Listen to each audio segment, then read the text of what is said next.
Greetings everyone, I am Dr. J, and welcome to Through the Looking Glass, where I look at old games I haven't played before to see if they hold up. Once again, it's time to delve into what is, for me, the unfamiliar landscape of the console realm, this time with the original Tomb Raider. Though the fact that Tomb Raider had a female protagonist attracted a lot of attention, for better or worse, the game itself was groundbreaking in a time when 3D graphics were only effectively used for robots. Nowadays they certainly don't look great, but not only did the game have 3D graphics that didn't suck, it also came with camera controls, which didn't suck, a mix of gameplay which many found to be a welcome sight, especially given the dirge of 2D platformers that had failed to make the transition to 3D, and an Indiana Jones-style adventure that was interesting to watch unfold. That being said, however, the game certainly does show its age, especially with the past couple of Tomb Raider games looking just a bit more robust than their distant ancestor. So the question for me was whether or not I could look past the age of the game to enjoy whatever it might have to offer. So without further ado, let's dive into it. Since the story and characters weren't the primary focus of the game, let's get that out of the way now. Welcome to a variation on the real world, as you take on the role of Lara Croft, an intrepid adventurer who has made a name for herself exploring the ruins of civilizations long past, as well as investigating the odd story here and there. This time, she is approached by the owner of Natla Technologies, who has taken an interest in an artifact hidden within an ancient tomb in Peru. Seeing it as an interesting adventure, Lara takes the opportunity, which results in more than a little mayhem along the way. And that's all I dare say with respect to the plot, because the individual moments that stood out for me are the ones which I don't wish to spoil. It's not an intricate or complex story, but it's one that, for what they had to work with, is well executed. It goes into crazy territory at a couple of parts, but it was a suitable popcorn flick level of crazy that was intriguing enough to watch. There aren't too many characters to worry about here, as apart from Lara Croft and a main antagonist later on, most other characters exist to relay information or get in our way. Because of that, they tend to fall into certain stereotypes, but nothing that people would get offended over. Or rather, given the internet nowadays, nothing that most people would care about. The most interesting part for me was Lara Croft herself, as I didn't know too much about her as a character, and I was pleasantly surprised by what the game offered.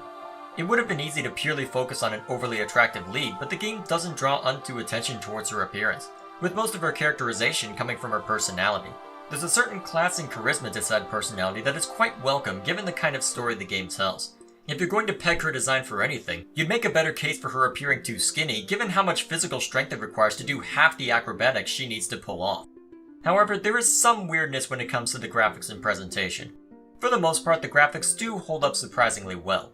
While they don't look amazing, they are, for lack of a better phrase, technically competent. Everything has enough detail to it to be distinct without being ugly, and there is a fair amount of variety despite the very simple geometry they worked with, which comes down to really good texture work. The only problem that I have is when it comes to the cutscenes, as while they were able to make most of the other geometry work, this was before the day when moving lips were a thing.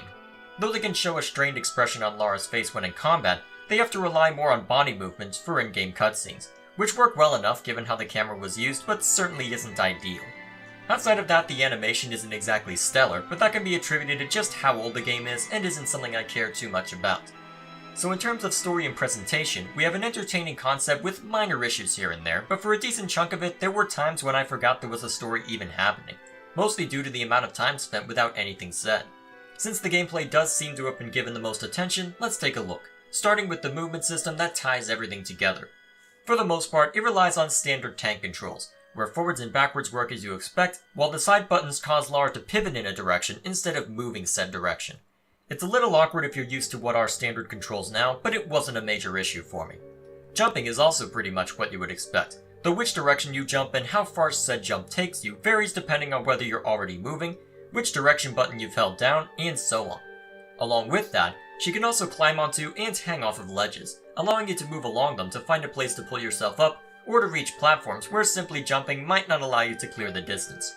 In order to ensure that jumps hit their mark, there are buttons dedicated to slowly walking or strafing left and right, which can be used to position yourself at an edge, as unlike when she's going at normal speed, she won't take off and land in a pit of spikes like an idiot when doing this. It's not the most intuitive system, as since the controls are simple, they do overlap a fair amount, but again, I didn't have too many problems with it.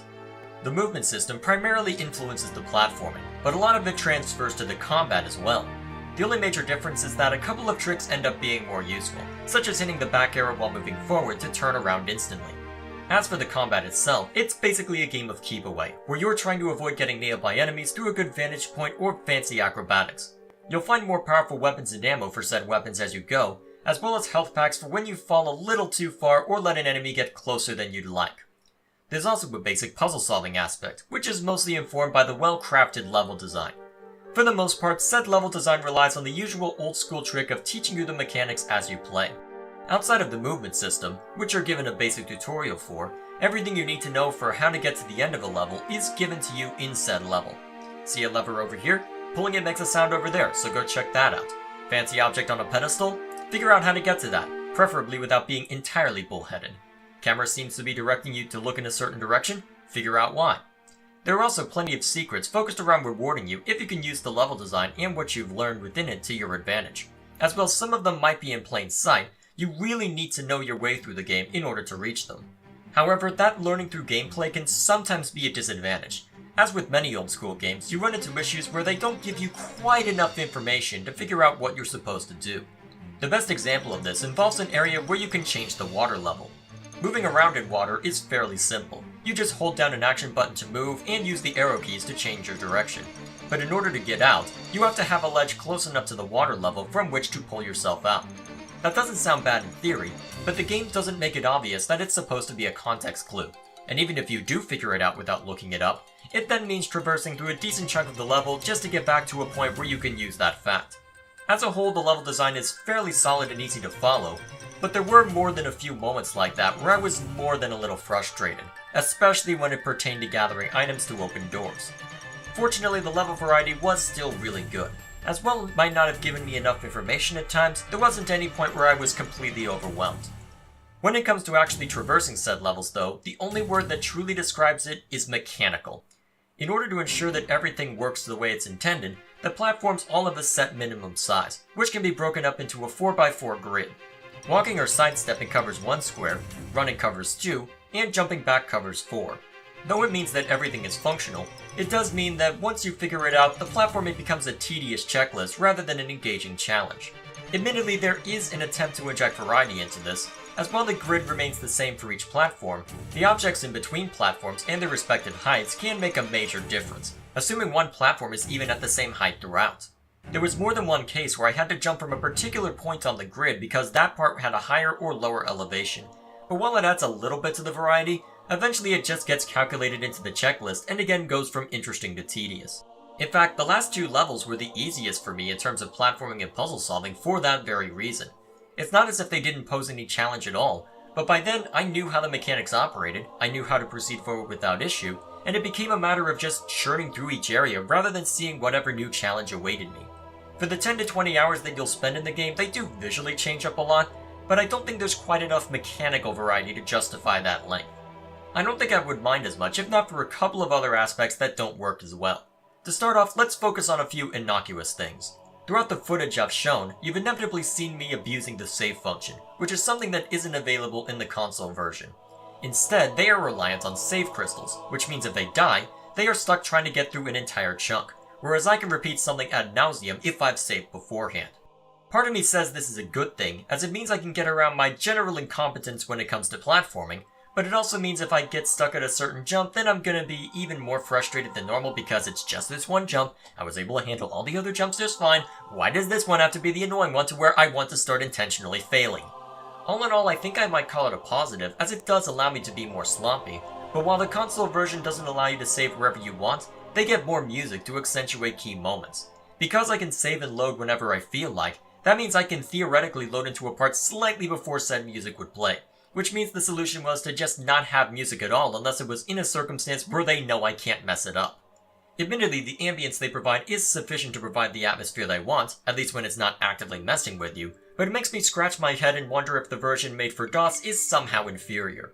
It's an interesting circumstance where the difference in console versus PC versions don't just come down to performance and controls, and it's something which I'm not sure how to process yet. On one hand, I'm grateful to be able to save wherever I want, but at the same time, it also means I didn't get to hear much of the music, which based on what I can find is really good. It seems like it was meant to be played with limited saving, as I ended up building far more ammo and medpacks up than I needed, but if that were the case, then why not just force me to rely on the save crystals as well? It's an interesting question that I'm not sure how to critique. So the best I can say here is just, this exists, do with this information what you will. However, again I could perhaps accept whatever circumstance I'm thrown in and simply enjoy the game as it stands, but then it comes to my biggest criticism of all. The combat simply isn't interesting. When you boil it down, you're playing keep away with guns, where most of the time your enemies don't have ranged weapons. When they do, it's a matter of jumping around like a drunk rabbit if they use projectiles, or in the case of the few hit scan enemies, hiding behind a bit of terrain and hoping that you kill them faster than they deplete your med packs. Sure, it can be intense or panic-inducing at times, but I would blame most of that panic on the controls disagreeing with me than anything the game directly inflicted. Outside of a few moments where they throw a surprise at you, there's not much to it, and even in those surprises, it's still effectively the same game of keep away. Overall though, the combat is not the focus of the game, and not what you spend most of your time doing. When push comes to shove, the levels are well designed, albeit obtuse in places, the gameplay is technically competent if not all that deep, and while the combat was disappointing, the story and discovery aspect were entertaining enough to where I can sort of forgive it. Though I have an appreciation for the technical proficiency of the game, as I was taking a graphics course at the same time I was playing this, from a gameplay standpoint it is certainly limited. Because of that, it's hard for me to flat out recommend. I was able to enjoy my time with it because of my appreciation for the game's history and what it accomplished in its day, but when you strip that away, it's easy to criticize because of its limitations and where they weren't able to overcome them. So in the end, my recommendation comes down to this. Are you willing to put up with the technical limitations of the day in order to enjoy what is, at its core, a competent action-adventure game? If you're interested, you can find it bundled with 2 of its sequels over on GOG. That's all I have for this video. Thank you all for watching. Please like and share this if you find it deserving, and subscribe to this channel for the next game in Through the Looking Glass, as well as other content posted on a not-so-regular basis. Also, before it is mentioned, yes, I am aware of the whole representation of women in video games discussion.